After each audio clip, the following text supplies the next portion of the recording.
మీరు మీ అభిమాన shows and serials TV కన్నా ముందు ఈటీవీ విన్ యాప్లో చూడండి. Download and subscribe to ETV win app. 99 రూపాయలు మాత్రమే.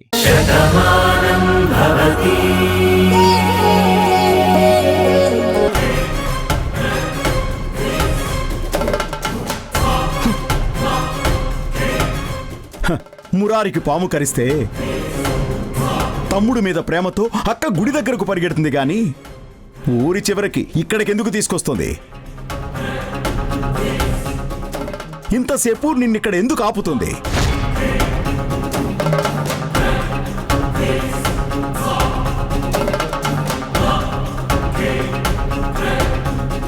అది నీ మీద ప్రేమతో కాదు, పగతో చేసింది.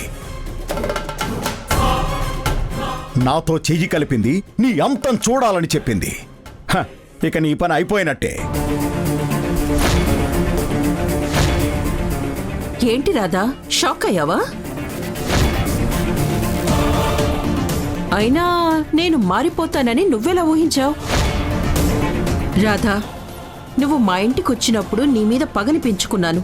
నువ్వు ఎప్పటికీ తల్లివి కాకుండా నిన్ను మార్చేస్తే నువ్వు నా తమ్ముడి జీవితం నుంచి వెళ్ళిపోతావని నేనప్పుడే పథకం సిద్ధం చేశాను. అలాగే నువ్వు వెళ్ళిపోయావు.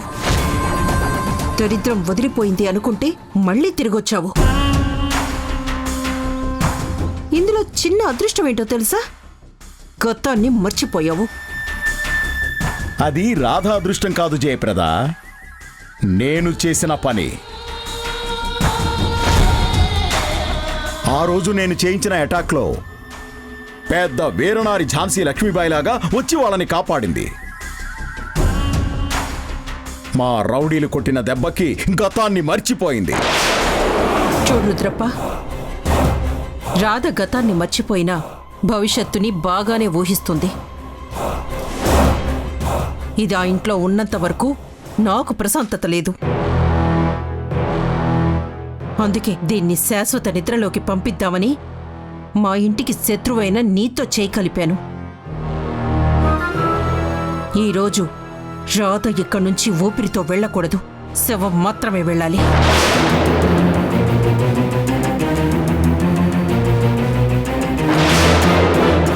ఏంటండి, నిండు గర్భవతిని నా మీద ఇలా పగ పెంచుకుంటారా? నా ప్రాణం తీయాలనుకుంటారా? నా ప్రాణం పోతుందని నేను భయపడ్డం లేదు, కానీ నా కడుపులో ఇంకొక ప్రాణం పురుడు పోసుకుంటుంది. నా బిడ్డ నేను బతికించుకోవాలి. దయచేసి నన్నేం చేయొద్దు.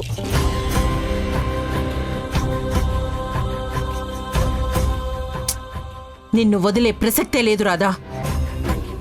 నీ మీద నేను జాలి చూపించాననుకో, నా కూతురు జీవితం చీకటైపోతుంది. ఇన్నాళ్ళు నేను కన్న కలలాగే మిగిలిపోతుంది. నా కూతురు పెళ్లి చేసుకుని ఇంకో ఇంటికెళ్ళినా నా పుట్టింటి ఆస్తి మొత్తం నీ పాదాల దగ్గరకొస్తుంది. అది నాకిష్టం లేదు. ఆ కోట్ల సంపద నా చేతికి రావాలి. ఈ ఊరి మీద పెత్తనం నా కాలి కింద ఉండాలి. అందరూ నాకు మొక్కాలి. అది జరగాలి అంటే నువ్వు చరిత్రలో కలిసిపోవాలి. జయప్రద గారు, మీరు కూడా ఒక ఆడ మనిషే కదా. తల్లి ప్రేమ ఎలా ఉంటుందో మీకు తెలుసు కదా. ఒక బిడ్డని కన్న తల్లి మీరు. ఒక తల్లి తన పిల్లల మీద ఎంత మమకారాన్ని చూపిస్తుందో మీకు తెలుసు. మరిప్పుడు నేను కూడా తల్లిని కాబోతున్నాను. నా కడుపులో ఉన్న బిడ్డని కాపాడుకోవాలనుకుంటున్నాను. నేనే రోజు మీ ఇంట్లో ఉండాలని కోరుకోలేదు. తప్పకుండా నేను వెళ్ళిపోతాను. పురుడు పోసుకున్నాక నా బిడ్డను తీసుకుని నేను వెళ్ళిపోతాను. ఈ రక్తానికి మీ ఇంటి పేరు ఇవ్వడానికి నేను ఒప్పుకోను. దయచేసి నన్ను విడిచిపెట్టండి. చూడు రాధా, నిన్ను వదలడం అన్నది జరగని పని. ఎందుకంటే జయప్రద నీ మీద జాలిపడినా నేను జాలిపడను. ఎన్నో రోజులు మేకవన్నె పులిలాగా అందరి ముందు మంచిగానే నటించాను. కోపాన్ని నా మనసులోనే పెట్టుకొని ఆ కుటుంబం మీద పగ సాధించాలనుకున్నాను. కానీ రాధా, నువ్వు నా నిజ స్వరూపాన్ని బయట పెట్టావు. నాతో జైల్లో చిప్పకూడు తినిపించావు. చివరికి నా పెళ్ళాం కూడా నన్ను అసహించుకునేలా చేశావు. నేను ఏ ఊరినైతే ఏలాలనుకున్నానో ఆ ఊరిలోకి ధైర్యంగా రాలేని పరిస్థితిని తీసుకొచ్చావు. అలాంటి నిన్ను నేనెలా వదిలేస్తాననుకున్నావు? అమ్మవారి ముందు మేకను వేసినట్టు నిన్ను వేసేద్దామనుకున్నాను, కానీ అది కుదరలేదు. అలా అని నా పగని చంపేసుకోలేదు. ఈరోజు నా చేతిలో బలైపోతావు. అలాగే నేను కోపం పెంచుకున్న కుటుంబం మొత్తం నా చేతిలో సర్వనాశనమైపోవాలి.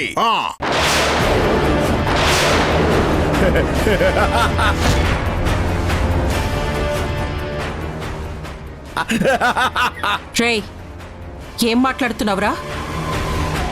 నేను నీతో చేయి కలిపింది ఈ రాధని అంతం చేయాలని. నా కుటుంబం జోలికి వస్తే మాత్రం నీ అంతు చూడాల్సి ఉంటుంది.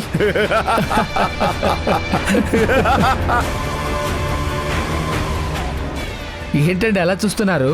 పులి దగ్గరకు వచ్చి సగం మాంసమే తిను, మిగిలిన మాంసాన్ని నాకు వదిలేయంటే పులి ముందు తన కడుపు నింపుకోవడానికి తలూపుతుంది, కానీ వదిలేస్తుందని అర్థం కాదండి. మా రుద్రప్ప గారు కూడా అలాంటి వారేనండి. మీ పగ తీర్చుకోవడానికి మీరు చేయి కలిపారు కాబట్టి మీ ముందు మంచిగా నటించారు. కానీ ఆయన ఉద్దేశంలో మీ ఇద్దరిని ఇక్కడే చంపేసి మిగిలిన వాళ్ళు కూడా చంపేయడానికి దుర్మార్గమైన పథకం పన్నారు.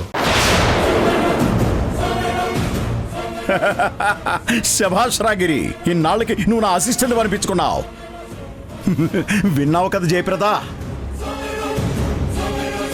ఇక్కడ రాధ కథే కాదు, నీ కథ కూడా ముగిసిపోతుంది. మీ ఇద్దరిని ఈ మట్టిలో కలిపేసి నీ కుటుంబం మొత్తానికి మీ ఇంట్లోనే సమాధి కట్టేస్తాను. ఎంత నమ్మక ద్రోహం చేశావురా? నా ఇంటి నాశనం కోరుకున్న నిన్ను నమ్మటం నేను చేసిన తప్పు. ఈ రాధ మీద కోపంతో నేను నీతో చేయి కలిపాను. నా దగ్గర నుంచి డబ్బు తీసుకొని ఈ రాధని చంపుతానని నాకు మాటిచ్చి ఇప్పుడు నన్ను కూడా చంపాలనుకుంటున్నావా? నమ్మించి ద్రోహం చేస్తావా? చూడు జయప్రద, ద్రోహం గురించి నువ్వు మాట్లాడితే మర్డర్ చేయడం తప్పు అని బిల్లాడని చెప్పినంత కామెడీగా ఉంటుంది. అందుకని ద్రోహం గురించి నువ్వు నేను మాట్లాడుకోకూడదు. నీ పగ తీర్చుకోవడం కోసం నువ్వు నాకు డబ్బిచ్చావు. ఎదురొచ్చిన లక్ష్మీదేవిని వదులుకోకూడదని చిన్నప్పుడు మా చిట్టి మాణిక్యాలరావు చెప్పాడు.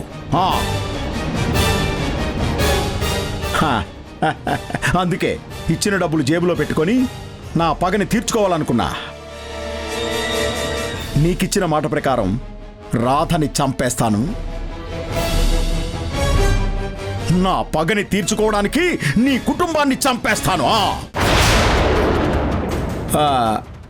అంతా న్యాయంగానే ఉంది కదా? మరి అన్యాయం చేసినట్టు ఎందుకు మాట్లాడతావు? ఎరగిరి, ఏమంటావు? ఎవరేమనుకున్నా మీరు రాక్షసుడు కదండి. మీరు అనుకున్నది చేస్తారు, కానీ రాక్షసులకు కూడా అంతం ఉంటుందని మీరు మర్చిపోతున్నారు.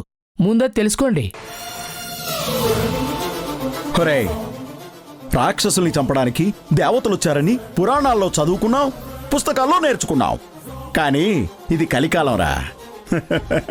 మళ్ళాంటోళ్ళకి కలిసొచ్చే కాలం. ఈ కాలంలో మనం అనుకున్నది జరుగుతుంది, కానీ మంచోళ్ళకి మంచి జరగదురా.